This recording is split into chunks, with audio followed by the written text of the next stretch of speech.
mettre un logo et l'histoire d'un club comme, comme décideur d'un objectif, c'est tout à fait faux. On peut pas, c'est pas le logo ou l'histoire du club qui décide de l'objectif qu'il faut avoir. C'est les ressources du club et c'est les joueurs à disposition. Et dans la situation où on se trouvait, avec les joueurs qu'on avait, j'ai que de la fierté. Vincent, bonjour. Bonjour. Merci d'être là. Ça fait quels sentiments, quelles émotions, quelles pensées, à qui peut-être tu dédicaces, je ne sais pas, ce qui t'arrive de toute la réussite à Burnley ici. Toujours en premier, si je dois dédicacer, mais c'est dans les bons comme dans les mauvais moments, c'est souvent grâce aux proches, la famille, ma femme, mes enfants, mon papa et puis ma maman qui, qui, qui d'en haut nous regarde. Et voilà, de la famille toujours. Et puis après aussi, je pense que j'ai appris de beaucoup d'autres personnes, donc je suis finalement le résultat ou le produit de mon environnement. Et, et toujours, je pense que je suis très reconnaissant envers beaucoup de personnes. Et Mais cette réussite, elle te suscite de la fierté, de l'étonnement, un sentiment de revanche. alors, surtout pas de la revanche, c'est parce que je suis de nature positive, comme je l'ai dit, pour moi, chaque situation offre une opportunité d'apprendre, de grandir.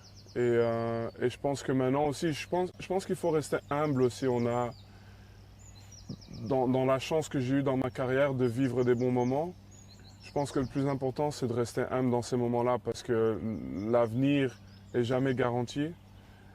Mais bon, fier aussi de ce qu'on a réalisé en tant que groupe parce qu'on l'a pas fait, je ne l'ai pas fait seul. Toujours franchir la ligne avec beaucoup de personnes, c'est toujours mieux que de franchir la ligne tout seul. Et d'avoir cette expérience, c'est toujours quelque chose de spécial. Mais on ne sait pas quand ça vient. Dans les ingrédients de la réussite de Burnley, peut-être qu'il y en a qui ne vous concernent pas, mais ceux qui vous concernent, c'est quoi? Qu'est-ce que vous y avez mis personnellement? Je pense qu'on y met toujours une partie de son caractère. Il y a rien à faire. Je dis pas que l'équipe doit être à mon image, mais ça doit quand même représenter quelque chose que tu peux, auquel tu peux te souscrire en fait. Et pour moi, il y a tout l'aspect artistique, mais il y a surtout un aspect fondamental pour moi, c'est le travail. Le travail et la collaboration, le collectif. Et je pense que chaque joueur, et j'aimerais que ça se reflète aussi quand l'équipe joue, que chaque joueur devrait pouvoir dire aussi que c'est ce qu'ils mettent en avant quand ils jouent pour le club. J'ai lu qu'un des joueurs, je crois que c'est Zaroury, disait c'est incroyable parce qu'il nous a rendus meilleurs parce qu'on a senti qu'il croyait en nous. Est-ce que le coaching mental est quelque chose que vous préférez? Je ne sais pas si c'est du coaching mental, mais j'ai l'avantage d'avoir pratiqué 20 ans maintenant le football à haut niveau. Et donc j'ai certainement quelque chose que je peux transmettre. Et après, il faut toujours des joueurs qui ont envie de recevoir l'information. Donc je suis encore plus reconnaissant que eux même, je pense, parce que je connais la valeur d'une équipe, d'un collectif, d'un individu qui veut recevoir l'information aussi. C'est pas toujours si facile que ça. Quelle est la facette du boulot d'entraîneur que vous préférez? J'aime, à la base, dans mon cœur, j'ai toujours été joueur de foot, donc ce qu'on retrouve en tant qu'entraîneur, c'est encore le vestiaire. Il n'y a peut-être pas l'équipe dans le vestiaire en bas, mais nous, on a nos bureaux en haut. On a notre équipe là aussi avec le staff. Et on travaille dur, mais on peut être franc les uns envers les autres. On peut être honnête sans pour autant avoir peur que ce sera utilisé contre toi. Et on rigole. On rigole, on travaille, on s'amuse. Et Avec le staff. ouais, donc les joueurs, avec les joueurs, on a une certaine discipline et on a un certain rôle à représenter, mais entre nous, on est comme des enfants. Et Mais ça, avec les joueurs, vous ne vous définissez pas comme un grand frère ou... Non. c'est entre tout ça. Il y a bien sûr une forme de respect qu'il faut avoir, mais je pense que ça se mérite aussi. On ne le demande pas parce qu'on le dit. Je pense qu'il faut représenter quelque chose qui est de valeur pour eux. Mais je sais pas, comme je dis, on a un staff avec, si on comptabilise les matchs joués entre les personnes de mon staff, on a joué beaucoup de matchs à beaucoup de niveaux différents aussi. Donc on a toujours une histoire, on a toujours quelque chose à transmettre, donc ça a une valeur un petit peu peut-être de grand frère, mais à la base, nous on est simplement des coachs. Et ce que je disais, c'est qu'on s'amuse aussi. Dans les mauvais moments, on se serre les coudes, et dans les bons moments, on continue à se mobiliser pour continuer à travailler plus dur, mais avec le sourire. En tant que coach, en quoi est-ce que vous avez progressé depuis que vous êtes ici? Je pense en tout, toujours. Parce que, je ne le dis pas seulement pour être cliché, je le dis parce que c'est vraiment une croyance de ma part. Si on me dit aujourd'hui je suis bon, j'ai une certitude dans ma tête, c'est que je serai meilleur demain. Parce que je vis la vie pour être meilleur le jour d'après. Vous avez dit que vous n'étiez pas digne de Manchester City. Qu'est-ce qui manque alors? J'ai dit que pour moi, il y a... Et je ne parle pas par rapport à mon futur, à moi propre, mais je pense que comme c'est un club qui est dans mon cœur, bien sûr, c'est le club qui doit avoir pour moi le meilleur entraîneur au monde, toujours. Et le meilleur entraîneur au monde, c'est Pep. Mais qu'est-ce qui vous manque pour être aussi bon que lui? Je sais pas, je peux pas comparer. Tout ce que je sais, c'est que surtout, je ne devrais pas comparer, mais je sais que par rapport à moi-même, je suis sur ma propre trajectoire. Et je sais que chaque jour, je comble un écart. Je ne sais pas si c'est sur lui ou quelqu'un d'autre, mais je comble un écart parce que je me réveille tôt le matin et parce que j'utilise aussi la vie et l'expertise des autres, donc ça me rend meilleur plus rapidement.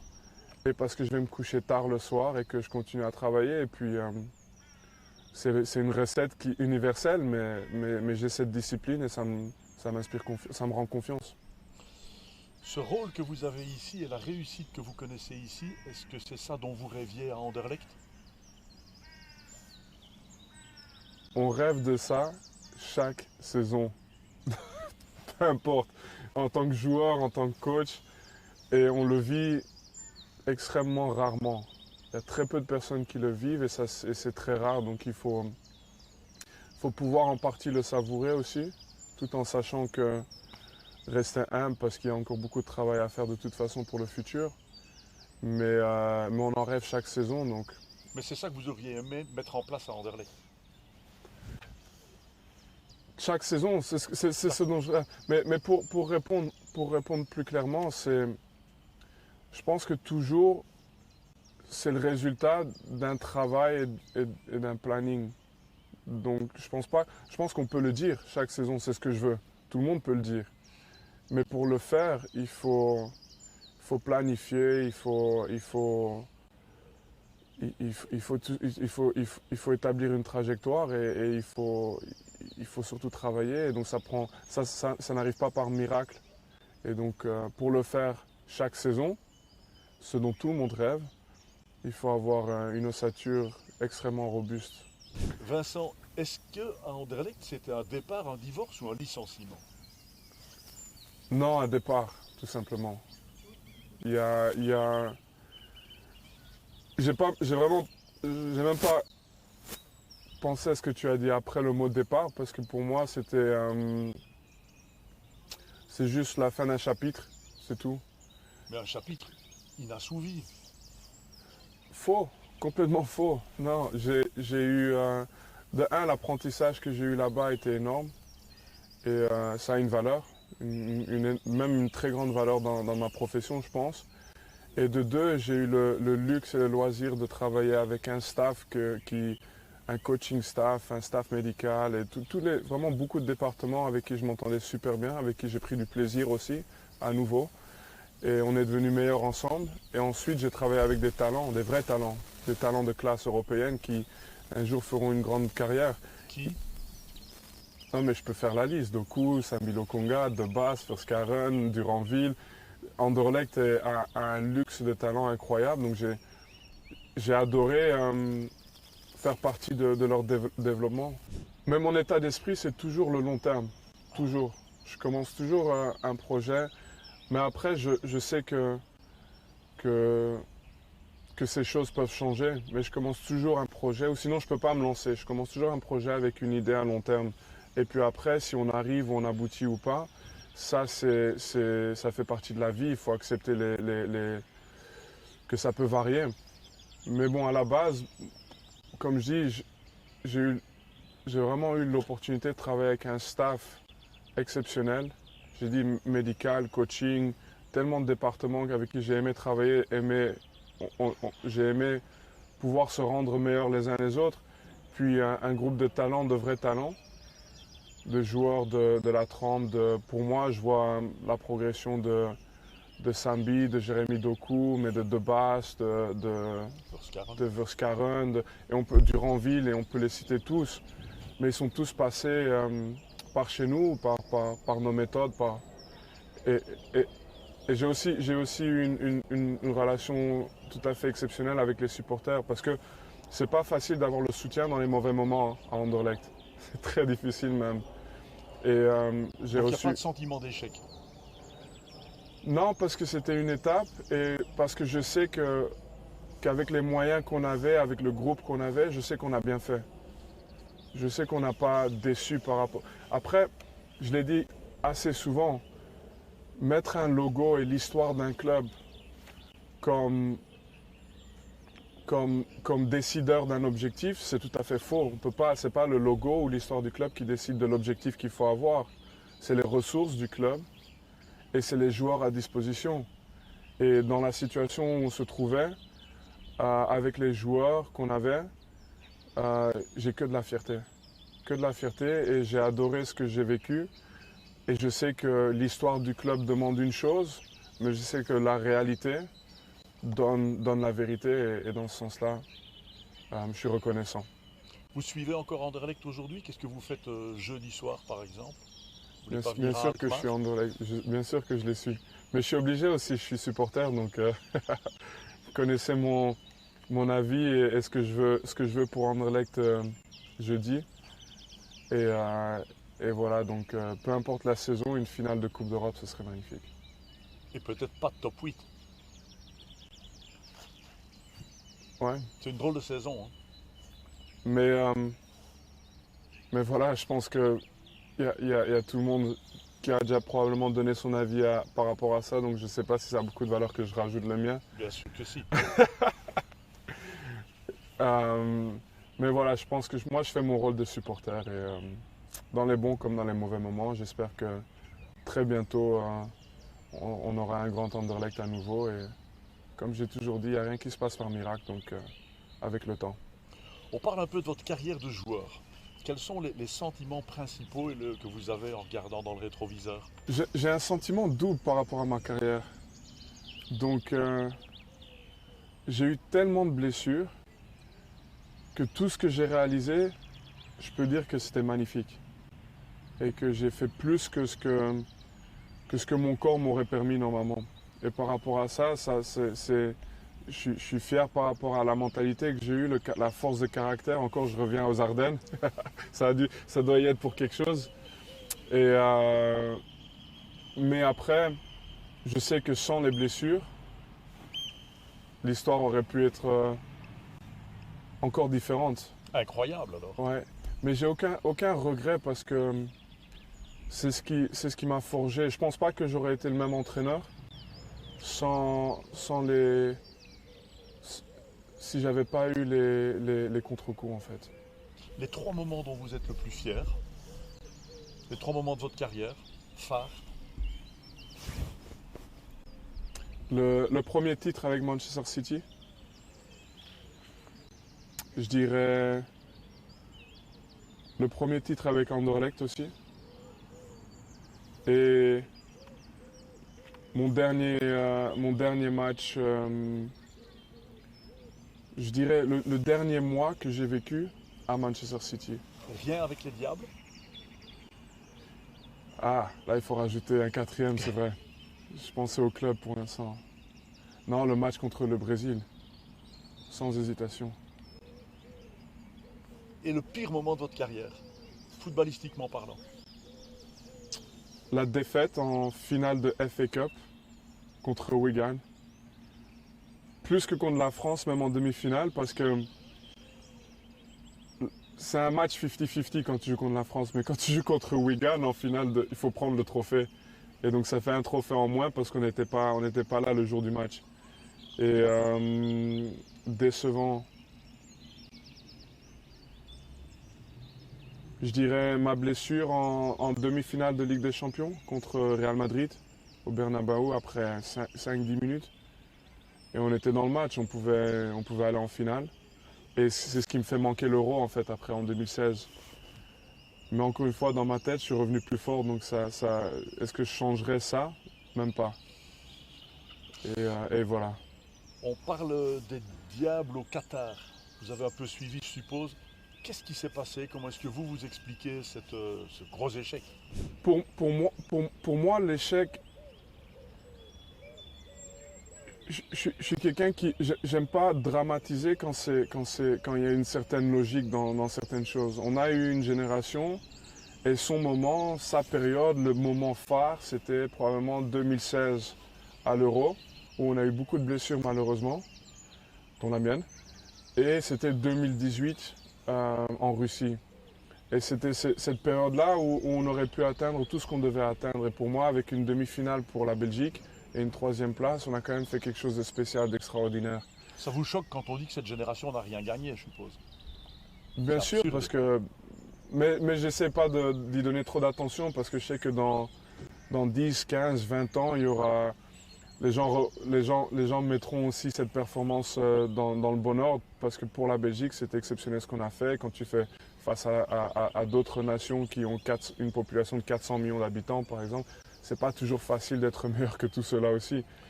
Mais donc être éliminé en phase de groupe au Qatar, c'est un échec. Je pense que les joueurs vont le ressentir comme ça, mais comme je dis, pour moi, à ce moment-là, on arrive dans une situation où il y a un moment de transition, il y a une génération qui arrive à sa fin, il y a une nouvelle génération qui arrive, qui a beaucoup de talent aussi, mais qui est très jeune et qui n'est pas encore tout à fait prête. Et il faut savoir réaliser que dans ces moments-là, ça peut arriver. Ça peut arriver. Si ça allait se passer là. Et ça s'est voilà, ça s'est passé comme ça. Et il fallait un changement, c'était une bonne chose de changer de coach, de sélection, de type d'animation, de jeu? Je pense que le changement, c'est... Dire il faut changer un coach, c'est toujours ce qui est facile. Et je dis pas que l'un ou l'autre, c'est le problème, c'est qu'il faut juste... Pour moi, être objectif, c'est de dire que, par exemple, je ne vais pas aller trop longtemps là-dessus, mais par exemple, on est arrivé en 2000... Quand moi j'étais là, c'était en 2012, la génération avait déjà commencé. Et à ce moment-là, tout le monde disait que c'est la génération qui ne va jamais rien atteindre. Si on voit ce qu'on a vécu après en 2014 avec la qualification et au Brésil et tout ça, et la période de match, de victoire qu'on a eu pendant tellement d'années, on gagnait chaque match presque. On perdait une fois tous les 2 ans. Mais en 2012, les gens disaient que cette génération était bonne à rien. Et la réalité, c'est qu'on avait en fait un groupe très très jeune qui à l'âge de 20, 21 ans étaient tous dans des clubs comme on jouait le milieu de tableau en Hollande, on jouait dans des clubs en Belgique, si on avait un joueur qui jouait en Écosse, c'était déjà waouh. Et après, on a grandi ensemble et on s'est retrouvés dans le sommet européen. C'est ce qui arrivera à nos jeunes maintenant, vous pensez? C'est ce que j'espère.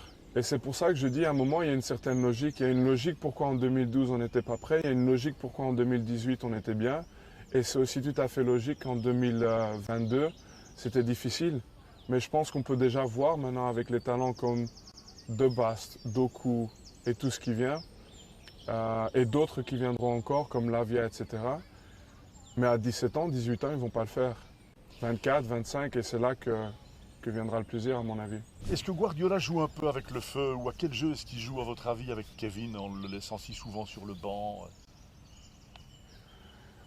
Honnêtement, j'ai pas eu le temps de penser énormément avec le travail que j'ai à ce qui se passe. Mais vous connaissez bien les deux. Je connais bien les deux. Tout ce que je sais, c'est que les deux sont faits l'un pour l'autre. Ah oui. C'est aussi simple que ça. Guardiola est l'homme avec le plan, Kevin est l'homme qui comprend le plan et l'anime à sa façon. Et donc, ils peuvent faire ce qu'ils veulent, les deux, mais les deux sont faits pour être ensemble. Et c'est ce que j'ai vécu en étant dans ce vestiaire, dans ce club. Et Je pense qu'ils le savent et ils sont... Voilà. Double question sur Romelu et le racisme. Est-ce que vous savez à quel point ça le touche quand même? Et qu'est-ce qu'on doit faire enfin pour éradiquer ce fléau? Je sais pas ce qu'il faut encore faire pour éradiquer le fléau, mais je sais que Romelu, le connaissant, bien sûr que ça le touche. Après, Romelu, c'est un battant, donc ça va lui donner plus d'énergie, plus de motivation, mais je pense que Pas le perturber. c'est un être humain, c'est possible. Le plus difficile, c'est de se dire qu'est-ce qu'on doit faire encore pour être accepté, je pense. Dans son cas, ça doit être ça. Et le plus important pour moi, c'est moi, je pense que dans un stade, comme dans un club, partout dans la société, je pense que c'est toujours un peu une représentation de ce qui se passe en haut, au sommet. Et je pense que tant que le sommet, hein, que ce soit le sommet de la RTBF ou le sommet du gouvernement belge ou le sommet des institutions football, tant qu'on n'a pas une réflexion de sa population, on n'aura jamais une solution, la bonne solution. Donc il faut faire en sorte qu'il y ait aussi des personnes d'origine différente qui s'assient à table, à la grande table, et qui décident aussi et qui aident à mettre en place des solutions pour avancer. Donc il faut qu'il y ait des gens dans les postes à responsabilité qui soient des gens de couleur notamment. Bien sûr. J'allais vous proposer d'être un jour, sérieusement, président de l'UEFA ou de la FIFA. Après, j'ai mes propres ambitions, bien sûr. Mais Pas celle-là. aujourd'hui, je ne peux pas dire que c'est une ambition que j'ai, non. Mais le plus important, c'est effectivement d'avoir ce genre de représentation. Parce qu'après, ce n'est pas de toujours taper avec le bâton. C'est une question juste de trouver une solution qui sera efficace. Et pour avoir cette solution, il faut savoir écouter, il faut savoir entendre il faut savoir tourner le problème de manière différente. Par exemple, c'est difficile de juger parce qu'on a eu tous ces grands débats en Belgique aussi. C'est difficile de juger, par exemple, sur le terrorisme si on n'a pas de personnes qui sont assises à table, qui ont vécu dans les endroits où ça a pu grandir. Il faut comprendre tout ça. Molenbeek, par exemple. Je cite un exemple parce que dans le sens où à la base, on est tous des êtres humains et il n'y a pas un qui naît mauvais ou bien. On grandit et on devient ce qu'on devient. Mais pour arriver à rapprocher les gens, c'est ce qui est crucial. Pour arriver à rapprocher les gens, c'est pas Monsieur Pierre, Paul, Jacques qui décide comment il faut rapprocher tout le monde. C'est Monsieur Pierre avec Omar, qui s'assit et qui décide de ce qui peut aider. Parce qu'on a d'autres facettes à amener. Alors la toute dernière question concernant Eden. Votre avis sur cette fin de carrière qui dure presque depuis 4 ans? Est-ce que Louis, il a un peu négligé sa fin de carrière? Est-ce qu'il doit en vouloir à Ancelotti? Enfin, Non, c'est du gâchis quand même. après c'est difficile parce que dire fin de carrière, je pense que c'est trop tôt pour le dire pour moi. Pour moi, le plus important, c'est qu'avec Eden, il a eu des blessures et c'est ce qui a changé. Et avoir des blessures, il faut aussi respecter le fait qu'on n'est pas en contrôle de cela. C'est pas Eden qui a décidé d'être blessé. Il a eu affaire à des blessures et de contre-coups et c'est toujours difficile de revenir. Mais je pense que derrière tout ça, il y a toujours un joueur qui nous a offert beaucoup de bons moments. Hein, qu'est-ce qui nous a fait... Il nous a régalé. Qu'est-ce qui nous a régalé exactement? Qu'est-ce qui nous a rendu fiers aussi de supporter la Belgique? Et après, il y a quelqu'un qui a toujours pour moi un combat encore à mener, qui peut encore faire quelque chose. À un moment, il peut toujours marquer en finale de Ligue des Champions. Il peut toujours gagner un titre encore. Donc il y a encore de la magie dans ce joueur, dans cette personne. Et il faut lui espérer le meilleur. C'est tout ce qu'il faut faire. Il faut espérer le meilleur pour qu'il finisse comme il le mérite. Merci beaucoup Vincent. 1000 fois. Avec plaisir et merci à toi.